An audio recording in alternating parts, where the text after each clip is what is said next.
Welcome, everybody, to Midday Magazine for this April 9th, 2025. Have your host, James, with you, and we are joined right now by our great friends from Encourage. We have Kim Shields with us, Donor Services Manager over at Encourage. Kim, good to see you. Great to see you. Thanks for being here, and thanks for bringing a friend, as you always do. A good friend of ours here at the station and the community. Mary Schultz is with us from Focus. Mary, always good to see you. Great to be back. Thanks. Thanks for being here. We appreciate the time.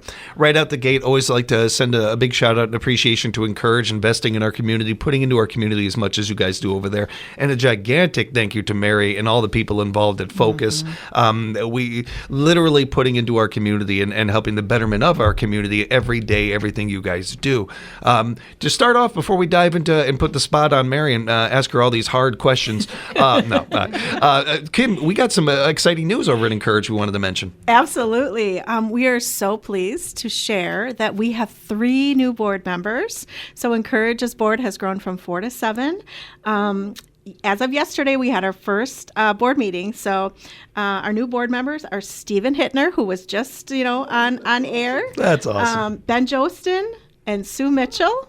And then they join our current, they're all current board members now, but they join Christopher Gash, who is our board president, Dale Bukowski, who is our treasurer, Donna Anderson, our secretary, and Christy Eggy. So we are just thrilled to have them join the Encourage family, to see their commitment and dedication to not only our organization, but our community as a whole is just incredible, and we so appreciate their service. I know we have a lot to talk about today, but we're going to bring up board membership a little bit later with Mary as well, and I think it's noteworthy for those that may not understand or know much about this stuff and everything, and I understand that because I came into it not knowing a whole lot about it.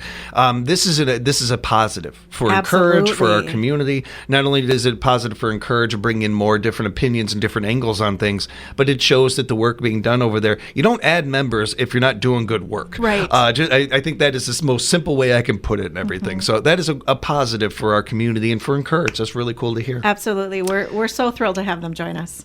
Kim, you know how much I love that zoo over there? I love the zoo, and I've been spending all winter just staring over there, waiting for the animals, waiting for my friends to get on over there. Let's talk a little bit about the zoo and the programs involved over there. Sure. So our programs are scheduled for the summer already, and we are really excited to partner with the City of Wisconsin Rapids during Blossom Fest. So we will be hosting a whale program the first day of Blossom Fest, so Thursday, June 19th, from 10:30 in the morning till 4:30 in the afternoon. Forest whales will be here, and they will have a 65-foot life-size inflatable whale. People can walk through the whale, learn about the inner workings of the whale, and then in addition to that, there will be hands-on exhibits for children, animal lovers, zoo lovers to touch and feel experience. So we're really excited about that opportunity. One of the top 5 things on my bucket list is seeing a whale in real life. And I get a little closer to this, a little closer to it with this one. I will be there. That is absolutely. Awesome. Yeah, and I'll be there all day. I'm super excited. So this is great. Yeah. And then Zoozort is coming. Noelle from Zoozort will be back on July 23rd. She's always a favorite. She makes sure to bring different animals all the time, tracks them. She's just a wonderful educator. She's so amazing, yeah. She is. So she'll be here on Wednesday, July 23rd at programs at 11 and 1. And then David Stokes, crowd favorite. Yes. He will be back Wednesday, August 20th, 11 and 3 o'clock. We are so pleased to continue to have him come to our community, share his songs and jokes and, some of those dad jokes, but the kids love them, and so do we. Yeah. And until he retires, we're thrilled to be able to have him back. And like before, all of these programs are supported by the Helen Mead Fund at Encourage. And so we will have some PR materials that will be going out to the schools in their Friday folders in May, like we always do. But since we've been getting calls, and since we had the information, I thought, great time to share with your listeners. Yeah, I appreciate that. And certainly I can't be the only one that got a little warmer from that. They got a little more spring-like, a little more from that. That's a good feeling. Yeah, absolutely. Kim, I know that one other thing we wanted to touch on before we put the focus to Mary here, no pun intended. I couldn't help myself. But I'm pumped. Talking about dad jokes. Yeah, I mean, yeah. Wanted to talk about a little bit of the support over the years for Encourage. Yes. So we are so privileged to be able to have different funds available in our community through Encourage to support all of the different organizations. And, people that have an affinity for people in need and providing food have either allocated grants to support them. We have provided a lot of unrestricted grants over the years. And so since 2003, almost $80,000 has been granted from Encourage. So, if you look at the first grant in 2003, it was to help support the planning of what was then called the soup kitchen, just kind of starting things out. So over the years, we've helped support purchase of the commercial freezer, a commercial range, a part-time employee, the Rapids Family Backpack Program, community meals, the Focus on the Future campaign, which is their new location, neighborhood table, even the tables and chairs. Now, this would have been 2022, so, right after they received started their new location, even helping to process a special gift that Focus had received with some buffalo meat. And there was some additional inspection that was needed. And so we were able to provide grant funding to help with that. General unrestricted support so that Focus can direct it to whichever program and services need the help the most at that time, which is so important. And so it's truly an honor for us to be able to help facilitate that giving. And if we look back to early days, but starting with 2002, 2003, there was a hunger coalition that had started in our community, and one of my former colleagues served on that, and helped advise, work through different programs and services needed, with the goal of having a one-stop shop. That was always like the ultimate goal. Oh, if we could only have everything under one roof. So it's amazing to see that from beginning to where we are today. Yeah. It's so exciting. I want to get into that a little bit with you, if you don't mind, Mary, and thank you, Kim. We appreciate that. So, Mary, we'll get into new board members in a moment. I think that's too good of a segue to not dive right into the history of this program, Focus. So we, in 2019, with the help of Mike Bovey, who is in charge of the Legacy Foundation, we met with him and said, we have 3 programs that all basically are trying to do the same thing, provide food for families that need it. And his idea was, okay, first of all, why don't you guys try to join forces? So that was our first goal, was to combine 3 separate 501c3s into one. And so what we merged was SWAPS, which was the original Southwood County Emergency Pantry Shelf, and then the Family Backpacks, the Rapids Family Backpack Program, which was really run by the school system. I was on that board when it first started, and we had about 3 or 4 of us that were trying to run the program, but it was pretty small at that point, and we'll talk about how that grew. And then the third one was our neighborhood table, which ran out of a church for many years. And so those were all 3 programs that were meeting the needs of people here in the community for food insecurity.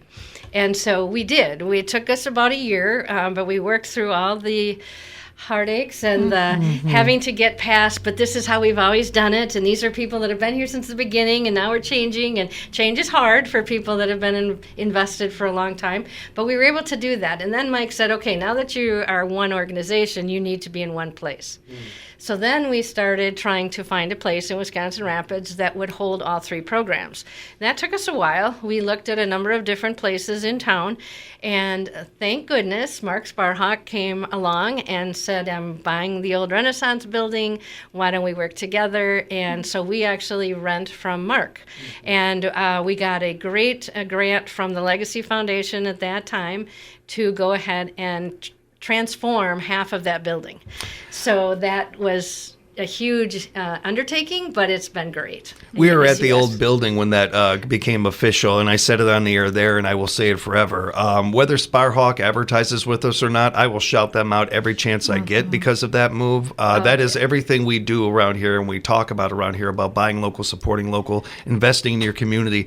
That is one of the greater things that I've heard of a business doing, period. Yes. I've been in this chair a long time, and I haven't heard of something like that before. Big shout out to Sparhawk and Mark and the gang over there. And they're very very good at what they do, by the way, too. Absolutely. They don't need my shout out. They don't need it. They're No, good. but they have been wonderful because that's an old building.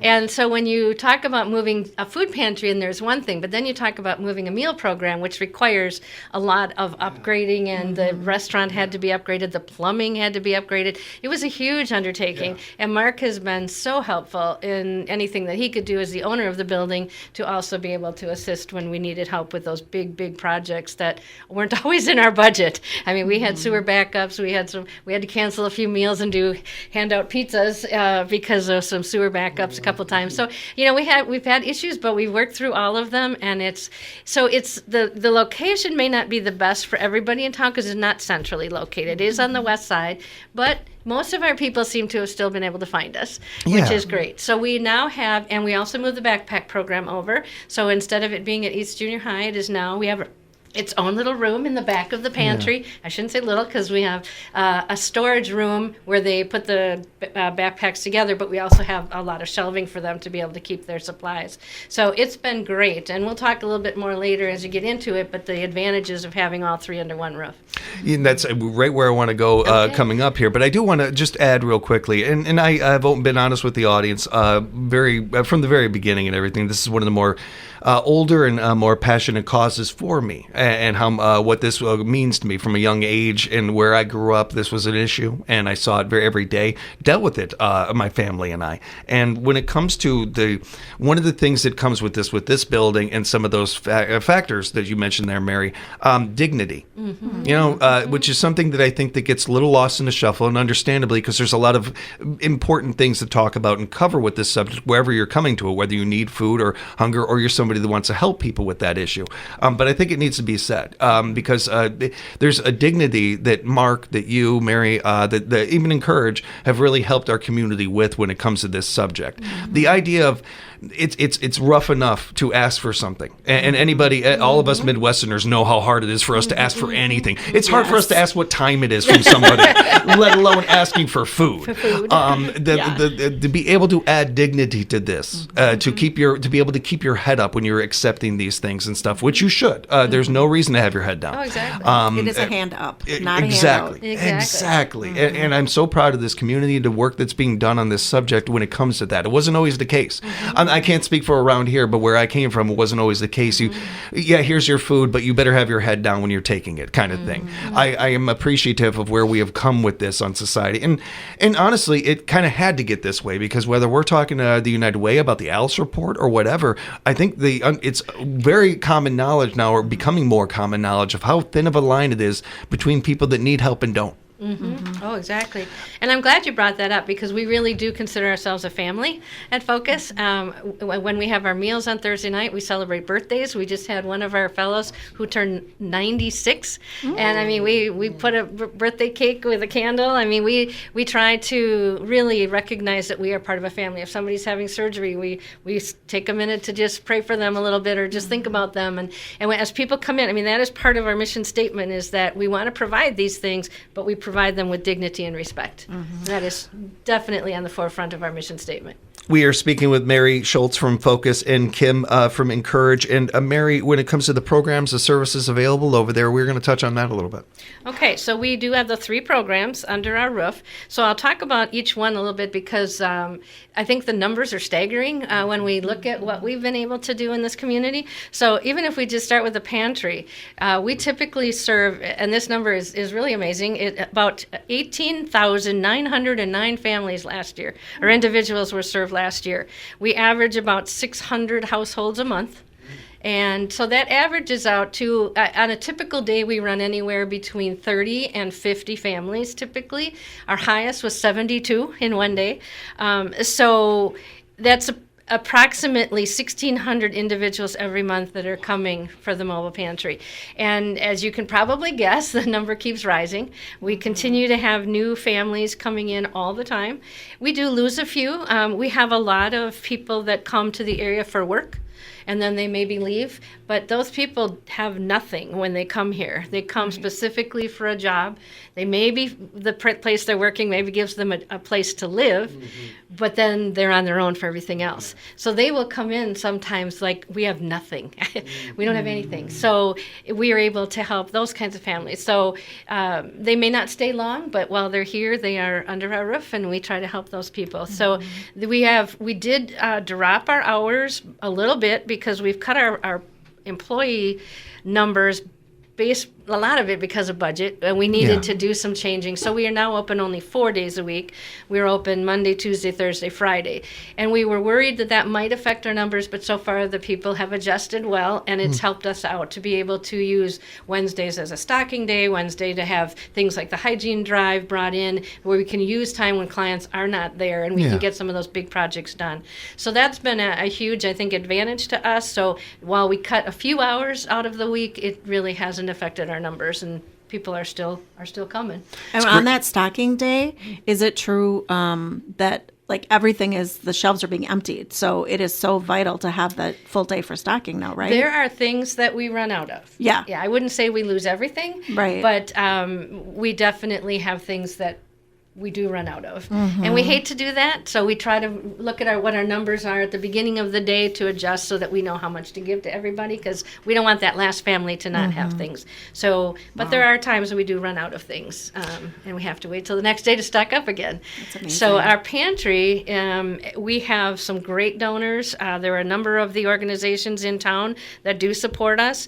A lot of the Feeding America commodities like Walmart and a lot of the even Quick Trips and Metro and Pick and Save and all those organizations, we do pick up daily from all those places where we can get day old and close to expiration dates, so we can get those foods. Without them, we would have a hard time. And those numbers, unfortunately, are dwindling. I think those businesses are also feeling a hit, and so the number of things that we're getting from different businesses has gone down. We did pick up a great new sponsor, though. Five Below has agreed to help us, which is great. And we're working with some of the dollar stores, although I'm worried about them right now with some of the tariffs, how that's going to work. But so we have picked up a few new sponsors in town, so that's been helpful, but it is constantly a need of what we need to keep that pantry operating. Something for all of us to keep in mind. Mary, are there any upcoming mobile food pantries? Well, that's a good question. We were just working on that. So the mobile food pantries are actually established through Feeding America. And as you can guess, Feeding America has gotten some hits. And so at this point in time, we are not sure if we're going to be able to have one. Typically, we try to hold one in September, and we're hoping to, but it all depends on different commodities, because we just found out that TFAP will not be getting us their second delivery for this year, and that's going to affect things like milk and eggs, cheese, pork, chicken, and turkey, and that's a huge hit for us. Absolutely. So we're hoping maybe that the ideas are turned around and that we will still get it, but as of right now, we will not be getting our second big supply from them. Here's hoping. We'll be keeping an eye on that. Mary, we had two other programs we wanted to touch on. So our other one that really is pretty self-sufficient, to be honest, thanks to our 52 sponsors that we have, is our neighborhood meal program. And last year we served, believe it or not, 7,477 meals. Ooh. And again, it's like a restaurant type atmosphere. We are a family. We love having the people come. We greet them as they come in. We know most of them by name. So it's an awesome experience. And without our 52 sponsors in this town, we couldn't keep that going. And really, that is a self-sufficient program. Other than the sponsors will give us $300 for each meal. So we don't rely on a lot of grant money for the neighborhood meals because we have such great sponsors. Our third one is the backpack program, and to be honest, that's one of the programs that's really needing some additional support from the community, because when we took the program over, we started with about 35 backpacks a week. We hit this year 192 backpacks per week. And so we are seeing a huge impact on our budget because we have to buy a lot of that food. We used to be able to get tuna for 19 cents. We can't do that anymore. So our backpacks have gone to, used to cost us about $5 a backpack to now running about $13 a backpack. So, and then we also give them a Quick Trip voucher, which was allowed them to get eggs, milk, or 2 vegetables. Well, if you can imagine the cost of eggs right now and milk, we've had to make some adjustments to that. So we definitely could use things like pastas, rice, potatoes, stuffing, cereals, soups, vegetables, any canned vegetables, pasta sauces. So there's those kinds of things that are used on a regular basis that are always huge needs at the pantry and at the backpacks. And I hope everybody keeps in mind as well throughout this conversation and things we've been talking about, there are few things you can make a bigger impact or make a greater investment in the future when it comes to hunger. We've talked about every age range, every personality type. Hunger doesn't care about politics or the sports team you root for or any of these things. And when we're able to help with this, we are making a true investment in our future, especially with the last one we were talking about with the backpacks. There is no kid that will ask for any of this. There's no kid that wants to be in this situation. And when you're able to help with that, their brains are working that much better, which means they're that much better and engaged in school and becoming better citizens as they get older and putting in their communities. I would say that my brother and sister are living proof of this, that this is a thing. I know what I'm talking about. I've got the data to back it up on this one. It's an important investment to make as well whenever it comes to focus and the work that's being done over there. Really cannot appreciate the time enough and everything you guys are doing, your individual nonprofits in our community. Appreciate it. If people would like to know more, Mary, or they'd like to be able to reach out to you and find out ways they can volunteer or they can help or donate, how can they do that? So we could definitely use volunteers. That's because we run on a volunteer basis. So whether it's sorting vegetables in the morning or stocking the breads or helping push a cart, you could call 715-422-2050 and talk to our volunteers or our staff that's over there, and they could definitely tell you when they could use some help. Thank you, Mary. And Kim, for Encourage, if people want to reach out to you guys, how can they do that? Absolutely. Give us a call at 715-423-3863 or send an email to hello@encouragecf.org. And keep in mind that webpage as encouragecf.org. Be sure to bookmark that. Check that out for any questions you have or any research you want to do on Encourage. Encourage you to do that. They're doing some great work over there. Be sure to follow these groups on social media as well.